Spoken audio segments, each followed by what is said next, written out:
ایک بہترین چیز اور بتا دیتا ہوں، نبیز۔ نبیز کیا ہے؟ پانی کا ایک گلاس لو، نبی صلی اللہ علیہ وسلم کے ہاں نبیز بہت ساری چیزوں کا بنایا۔ نبی صلی اللہ علیہ وسلم کے ہاں کھجور کا نبیز تھا، انگور کا نبیز تھا نبی صلی اللہ علیہ وسلم کے ہاں۔ اس کے علاوہ بھی میرے محترم بھائیوں، یہ جتنی چیزیں ہیں، اور میں تو ایک نبیز کہتا ہوں یہ سارے بنا کے پیا کرو۔ 10 بادام لو، 5 کھجوریں لو، 1 چمچ اس میں کشمش ڈالو، 1 چمچ اس میں سفید تل ڈالو، 1 چمچ اس میں چاروں مغز ڈالو، اور 1 چمچ خشخاش کا ڈالو۔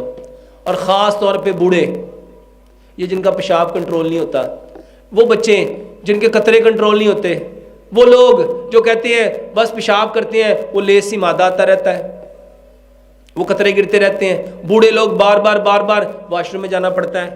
میرے محترم بھائیوں، اگر اس میں کھجور اجوا کی کہیں آ جائے تو یقین جانو شوگر کے مریض بھی کھائیں۔ اس کو ساری رات پڑا رہنے دو، صبح اس کو گرائنڈ کرو، ناشتے سے گھنٹہ 1.5 گھنٹہ کے بعد اس کو بھائیوں گھونٹ کر کے چائے کی طرح پیو۔ اس سے اچھی چیز ہو سکتی ہے؟